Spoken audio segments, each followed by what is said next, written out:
What you don't know about testosterone and sleep apnea could be leaving you not only struggling with sleep apnea, but causing muscle loss, causing libido problems, and a whole slew of issues. So that's why in this short episode, we're going to dive into the connection between low testosterone and sleep apnea and have a little detour about talking about HRT or TRT here so that you can understand the connection between these two. And I'm also going to throw in 5 ways that you can boost your own testosterone levels naturally.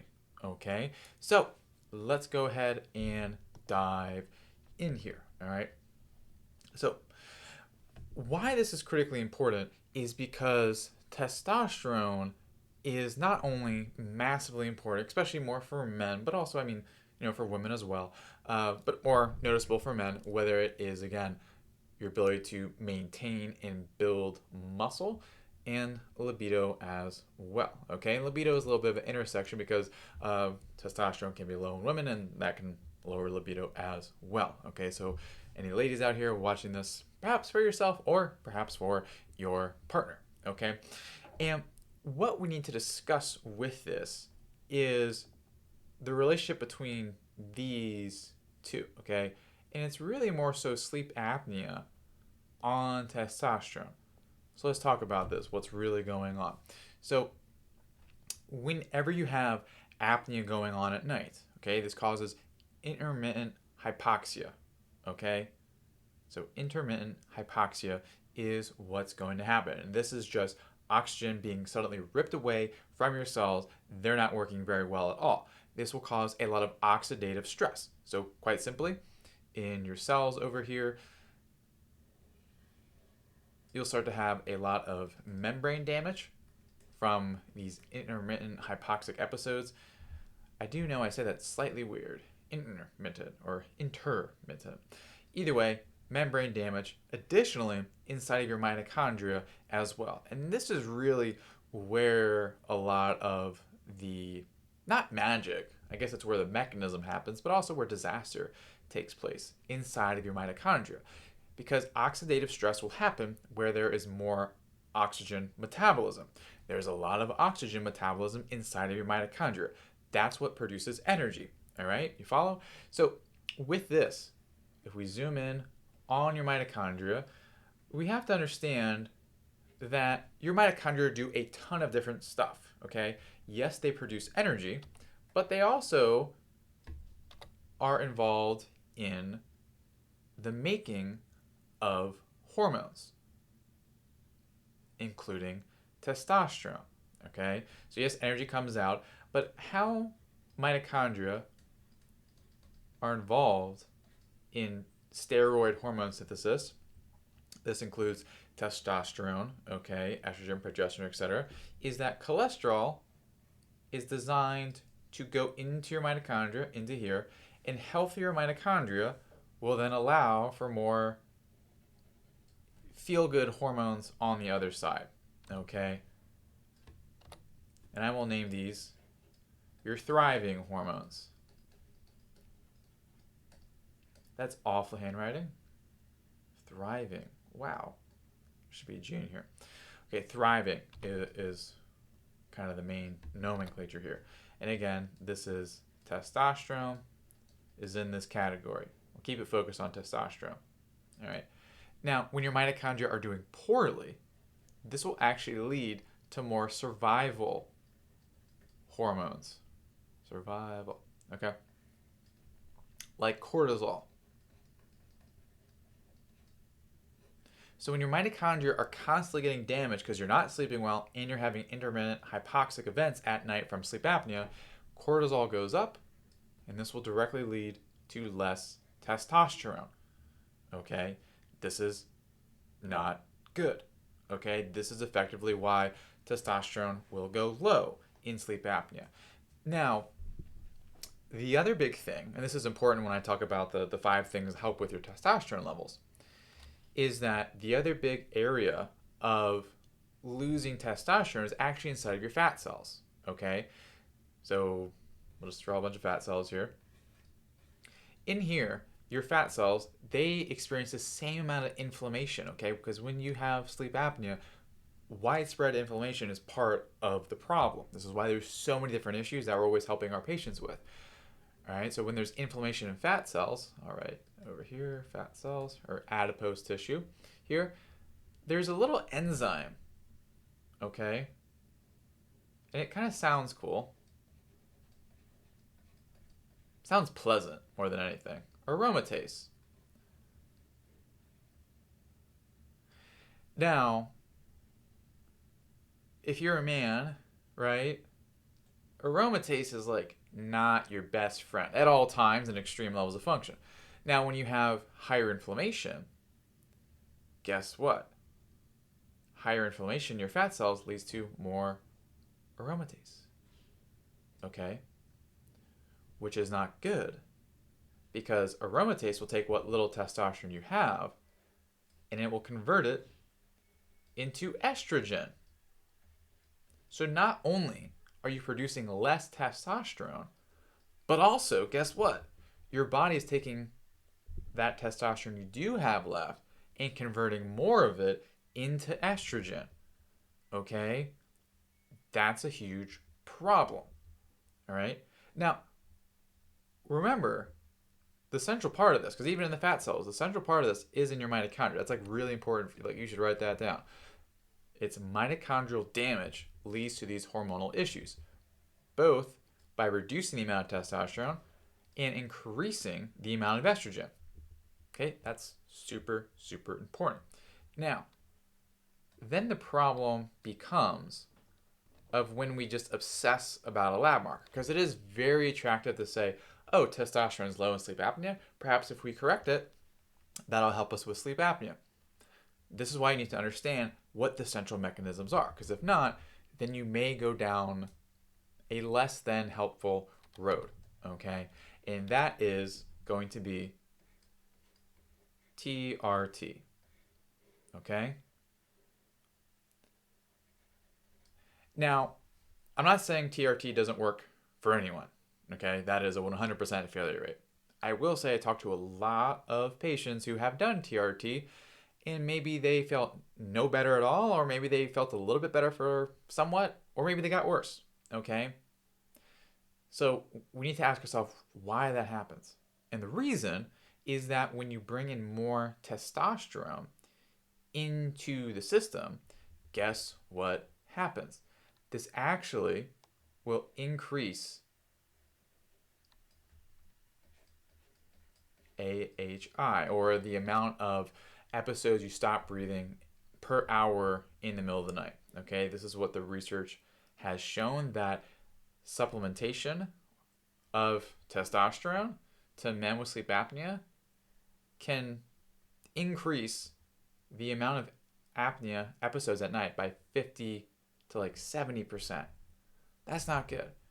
How this happens is through a mechanism in your brain, and we don't need to dive into that. But just know that this is causing a bit of an issue, which is why it doesn't work for everyone. All right? Now, the other reason this is not the best idea is because when you do TRT, or if you did or have in the past, this actually, I need to zoom out a little bit, this actually will shut down your mitochondria's natural ability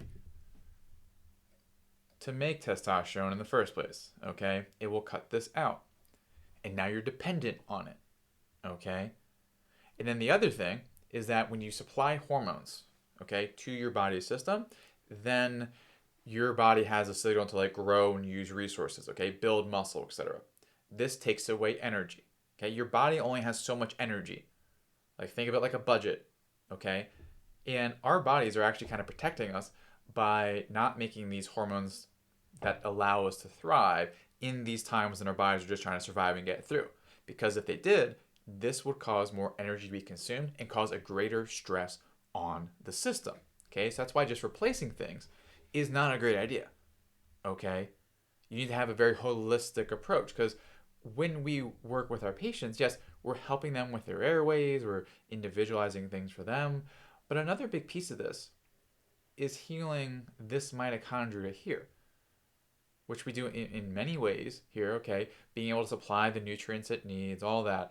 And then another big piece is also your body's circadian rhythm, because the production of hormones is very circadian. All that means is there's a timing to this, okay? This is why morning erections are a thing, okay? I don't know why I paused saying that. I'm like, make sure the kids in the neighborhood don't hear that.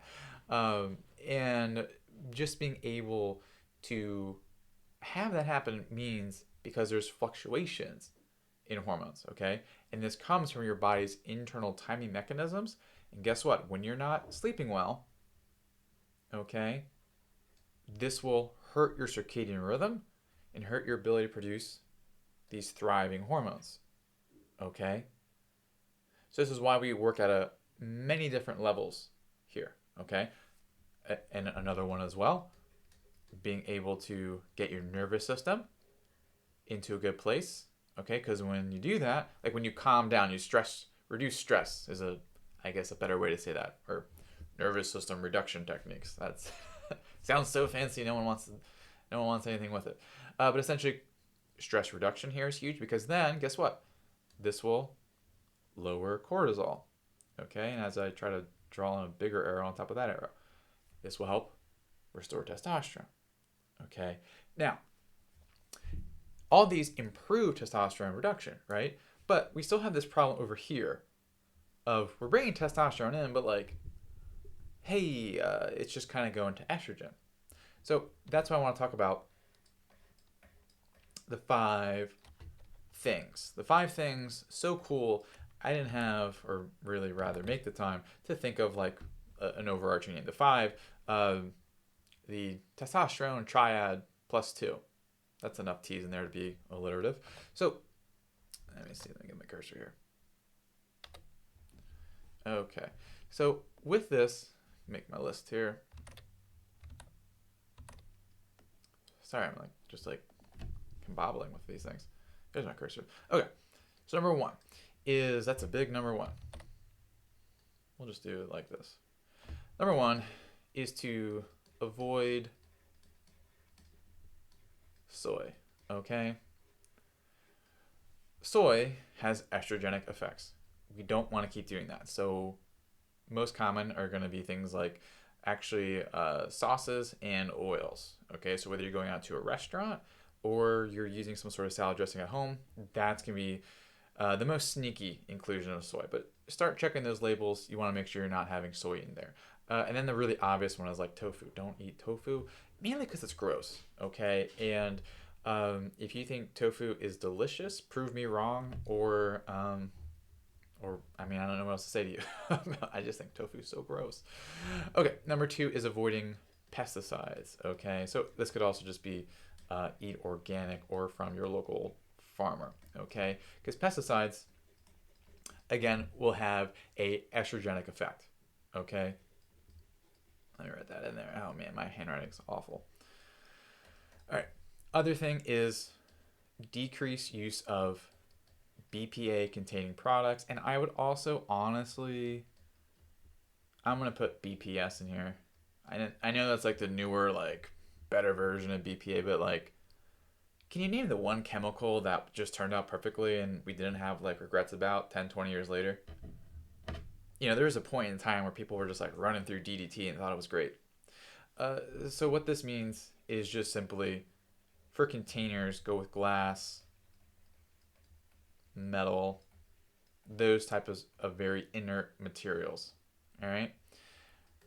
Number 4 is personal care products. Okay, you want to avoid. That's what this now means. Parabens. There's always one letter that gets messed up. And sorry, this one's always tricky to spell. I'm trying to. Things of this nature. Phthalates. Okay, both of these compounds, again, will act like estrogen. Okay, and then last one is good water quality. Okay, because city water typically is more an issue like this. Because so I did medical training in Miami. The joke was the fish move slow in the water because there's so many drugs in there, and I'm sure there were. But essentially, a lot of xenoestrogens will come from unfiltered water, typically from a city. Well water is far less of an issue, but here's the thing: if you live in an area where you have well water and a lot of pesticides, it can leach into your well. So, good water quality is super, super important there. Okay, so there you go. That was everything. Well, okay, not everything on testosterone. Everything on testosterone. That's like the 5 hour video. But here's very important lessons for you to learn. Here's some action steps for you to take, and now the goods are delivered to you, and it's up to you what to do with those. Okay, so thank you for watching. And one final thing, of course, you want to learn more about. I mean, we have a lot of stuff to read, watch, all these different pieces, videos, evaluation tools, assessments, all that good stuff. Then go to sleepapnea.peckasmd.com/explore. We have a lot of good, fun things there to check out to help you in your healing journey. Okay, so I'll kind of go above this. So Dr. Dylan Peckus here. Thanks for your time and have a good one.